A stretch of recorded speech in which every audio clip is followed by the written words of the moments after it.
This video will examine the representation of love and what love truly is in pop music, which will be judged through pop music videos.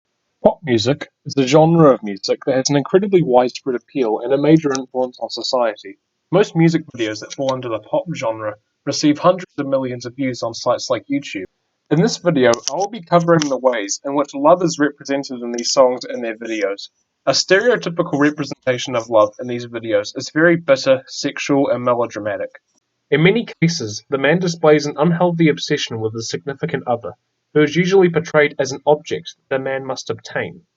Ideas like these are shown through signifying colours, missing scenes of strip clubs and other dodgy places, and fancy-looking clothes for the man and revealing clothes for the woman. A passive audience may watch these videos and believe that this is a true representation of love, but this is an untrue representation that can cause a stigma on the way our society views love. Pop music's origins can be traced back to the mid-1950s, and love was one of the central themes. The theme of love will continue to be represented as decades went by. However, pop between the mid-1950s and mid-2000s dealt with other non-love topics as well, such as Michael Jackson's anti-racism-based song Black or White. Since about the mid to late 2000s, however, pop music has gradually gained a larger focus on love over time, taking us to the time we are in now. The large majority of pop songs no longer take a focus on big issues in society. Instead, a lot of them choose to focus on a melodramatic and unrealistic portrayal of love. The 2010 song Grenade by Bruno Mars is a song about a man who would go to extreme and dangerous lengths for his ex-girlfriend. The chorus features lines of the man explaining how far he's willing to push himself for her, including I jump in front of a train for ya. and Take a bullet straight through my brain. Yes, I would die for you, baby. these lines, and others in the chorus, effectively display the unrealistic extremes that Bruno feels are necessary to go to. He values his ex-partner more than his own life. It should be obvious that extremes like this are unrealistic. The deciding factor in whether or not a woman should choose to be with a man should be their company and personality, not how far they are willing to physically push themselves. And yet, Bruno still continues to insist that such dangerous acts are necessary to be in a loving relationship, even after his ex-girlfriend rejects him later on in the video. This implies to a passive audience that in order to show your love for someone, you have to be willing to die for their safety. These expectations are of course untrue and dangerous. Costuming is a very important part in music videos. It can have a major influence on the messages, intended or not, in the video. There are two main locations in the video that feature Bruno: the city and his bedroom. While in his bedroom, alone, Bruno's costume is a casual t-shirt and pants with a fedora. While in the city, Bruno wears a suit. Bruno wears this suit because he is confronting his ex who he wants to get back together with. He wears this throughout most of the song. Children watching this video may look at Bruno Mars wearing a high-clad suit that signifies wealth and power, and assume that girls are impressed only by fancy, high-cost suits instead of the casual attire he was wearing before, because he intentionally changed his clothing just for the occasion. This is an unreasonable expectation to have. Not all men are able to afford expensive suits, and as a result, they may start to believe that what they do have and can afford isn't enough for a relationship. For girls, this may unfairly skew their idea of what a man should look like and what they should do to impress them, which is unfair to people who can't uphold these expectations. They'll start to believe in material items and wealth over personality, which is not what love is about. Our society already has a problem with social media influencers encouraging the idea that your value as a person is dependent on the worth of your clothing. Music videos like this are examples of the types of messages influencers like Rice Gum display to the impressionable youth watching their content. The final scene has Bruno, after being rejected by his former girlfriend, pull himself and his piano onto the train tracks, waiting as the train, off-screen, runs him over. He sees no more purpose in life because he was rejected by his ex. This brief scene at the end has some incredibly harmful implications. New Zealand has a major problem with suicide. From June 30th, 2018 to June 30th, 2019, the number of people who committed suicide in New Zealand was 685. Bruno Mars committing suicide at the end of the video was a decision he made because his ex-girlfriend wasn't willing to get back together with him, which is an unrealistic reason to commit suicide. This is an unsafe message to spread, especially since a lot of people look up to artists like Bruno Mars as role models. A passive man watching this video may believe that he must go to unsafe, dangerous lengths for someone he loves, and if it doesn't work, he has no value as a person and doesn't deserve to live in this world anymore.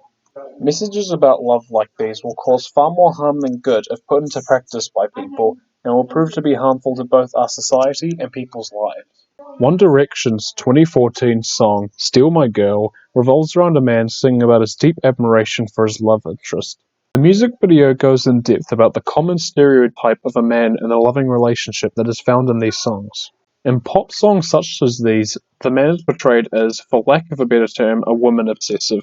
He tends to be shown as the dominant figure in the relationship who dedicates himself to the objectified woman. This unrealistic relationship formula is displayed throughout the video, with all 5 men displaying their dominance over the woman in different ways.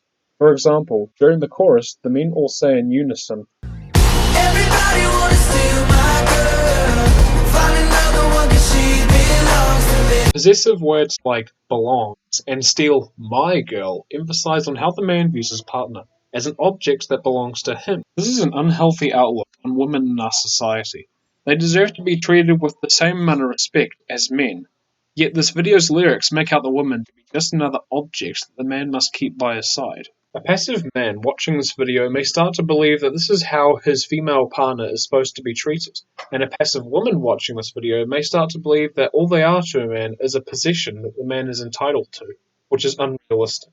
Both people in a relationship are entitled to human rights and aren't to be treated as lesser than the other, which is not reflected in this music video. Another way the male is shown as having dominance is through other scenes. There are 2 scenes in which one or more of the members of One Direction are seen atop a rocky height. The first is during the chorus and is of all members standing up on top of a rocky mountain together above everyone else. This scene uses a tilt shot, specifically an upwards tilt shot. This type of shot is used in films to make something appear in a more dominating way, dubbed the worm's eye view. This is used in the music video to show the dominance that the men have over the camera, which is representing the woman that the song is being sung to. In the other scene, we can see one of the One Direction members sitting atop a smaller rocky height. Below him, we can see a lion roaring and lying down. What is signified by the lion's presence is power, fierceness, and dominance. His position close to the man shows off the man's power over the woman. This implies to a passive audience watching this video that all is required to woo someone over is to have power, which is unrealistic. His position on the rock also indicates that he is more dominant than the lion, as he is physically on a higher level than the fierce lion in the scene. Most of the time, neither of these scenes feature the camera, which is representing a woman that is being sung to, on top of the rocky heights with the men, meaning at almost no point during these scenes are the man and woman on the same level physically and symbolically. This encourages dominance over women, even if it's not something we consciously realize. Cultivation theory is interesting to apply here, because since it's a music track, it's bound to get repeated, and when the listener subjects themselves to the messages about objectifying women in this song repeatedly, it may, as cultivation theory suggests, skew their beliefs to more closely match that of the messages shown in the music video. In New Zealand, 1 in 3 women experience abuse from their partner. If a passive man watches this video and follows the unrealistic messages about treating your partner as a possession, they may start to abuse their partners when they make their own choices that conflict with what the man wants them to do. This is a massive danger to our society, and songs like this encourage this behavior. In the 2019 song Call You Mine by the Chainsmokers, the representation of love is shown through a perspective of the woman. As mentioned before, the woman in these types of videos is often portrayed as a sex object for the woman-obsessing man, and this video is no different. Lines in the chorus like, show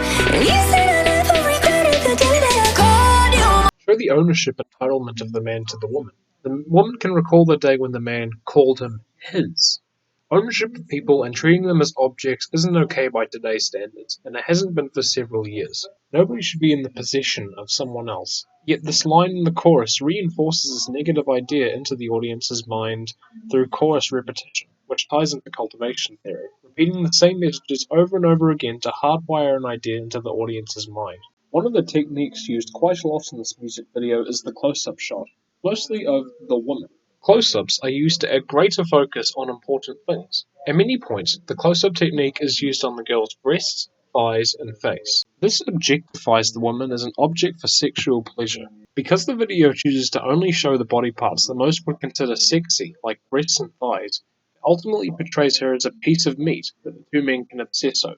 Her sexual objectification is also shown off through her costuming.